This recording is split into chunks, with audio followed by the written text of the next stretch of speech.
इस वीडियो में हम लोग एक अत्यंत ही साधारण बीमारी हैंड फुट माउथ डिजीज जिसे शॉर्ट में HFMD बोला जाता है उसके बारे में बात करेंगे।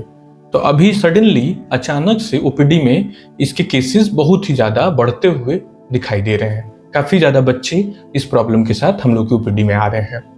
तो ये एक वायरल इलनेस है, एक वायरस कीटाणु के द्वारा होने वाला बीमारी है जो कि कॉक्सैकी और इंट्रोवायरस नाम के वायरस के कारण होता है। और ये प्रिडोमिनेंटली बच्चों को अफेक्ट करता है, विशेष करके 10 साल के नीचे और उसमें भी स्पेसिफिकली 5 साल के नीचे के बच्चों को अफेक्ट करता है। इस प्रॉब्लम में अचानक बच्चा ठीक है, फिर 1-2 दिन के अंदर ही फीवर डेवलप कर लेगा, मतलब कि बच्चे की थोड़ी एक्टिविटी कम हो जाएगी, थोड़ा बीमार सा, थोड़ा उसका खाना पीना कम हो जाएगा, थोड़ा उसको अच्छा नहीं लगेगा, थोड़ी एक्टिविटी कम हो जाएगी और साथ में रैसेज डेवलप होने लगते हैं जो कि बड़े ही पिक्यूलियर रैसेज होते हैं। और ये रैसेज चिकन पॉक्स से काफ़ी ज़्यादा मिमिक करते हैं और मदर फादर यहाँ पर फियरफुल कंडीशन में आ जाते हैं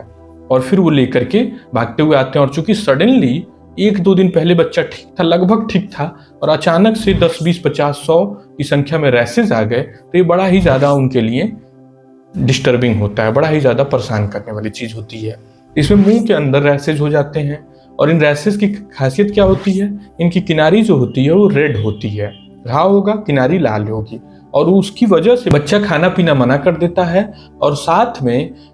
उसको पेन, दर्द की वजह से उसका मतलब पानी भी निगलने में उसको दिक्कत हो रहा होता है और इरिटेबल हो जाता है। तो ये सब बड़ा ही डिस्टर्बिंग मदर के लिए, फादर के लिए हो जाता है, काफ़ी उनके लिए मुश्किल होने लगता है। साथ ही जो रैसेज होते हैं वो हाथ पर, हैंड, फुट और माउथ, 3 तो नाम के हिसाब से हो गया, लेकिन उसके अलावा बटक्स पे, कोहनी पे और नी पर भी ये रैसेज आसानी से देखने को मिल जाते हैं। तो शुरू में तो ये ब्लिस्टर्स होते हैं और सराउंडिंग हैलो होगा जो कि चिकन पॉक्स से मिमिक करता है। इसमें हल्की फुल्की बच्चे को खुजली भी हो सकती है और ये सडनली एक साथ 10, 20, 50, 100 निकलते हैं जिससे मदर फादर बड़ा पैनिक हो जाते हैं, डिस्टर्ब हो जाते हैं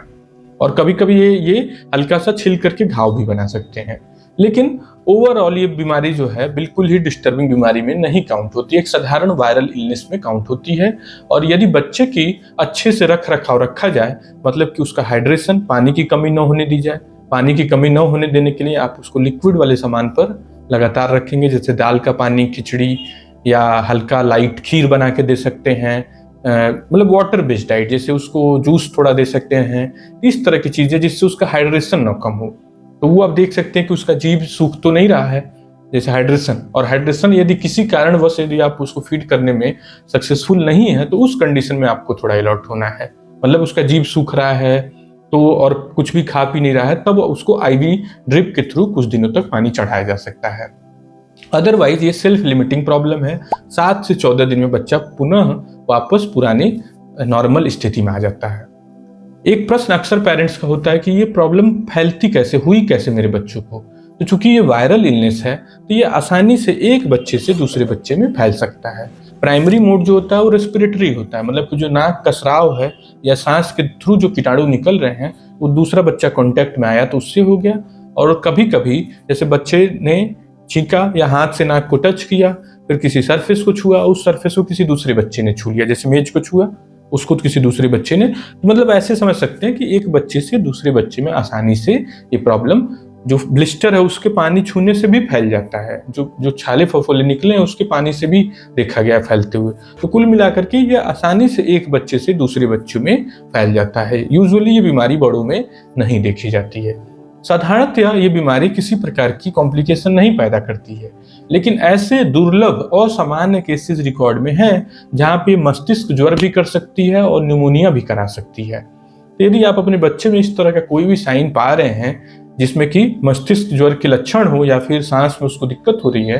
तो आपको चुप नहीं बैठना है, आपको तत्काल अपने पीडियाट्रिशियन मतलब बच्चों के डॉक्टर से मिल करके आपको इलाज करा लेना है। रही बात जो बाकी जो सिंपल केस है, ये तो दुर्लभ केस की और सामान्य केस की बात थी। जो सिंपल केस था उसमें कोई चिंता की बात नहीं है, उसमें हाइड्रेशन, बस उसका पानी ठीक रहे, उसका खाना कोशिश करें कि वो नियमित खाता रहे, मुंह में छाले हैं उसके लिए ट्राइमसिनोलोन पेस्ट लगा सकते हैं, शरीर पे जो रैसेज हो रहे हैं उस पर म्यूपुरोसिन प्लस फ्लूटिकासोन या फिर फ्यूसीबेट नाम की क्रीम आती है बाजार में जो कि माइल्ड एंटी इन्फ्लेमेटरी और एंटीबायोटिक होती है, उससे इस्तेमाल कर सकते हैं। तो उससे वुंड आसानी से हील हो जाएंगे। नहीं भी यदि लगाते हैं तो भी हील हो जाएगा यदि न्यूट्रिशन, डाइट, ये सारी चीजें ठीक रहें। तो थैंक यू।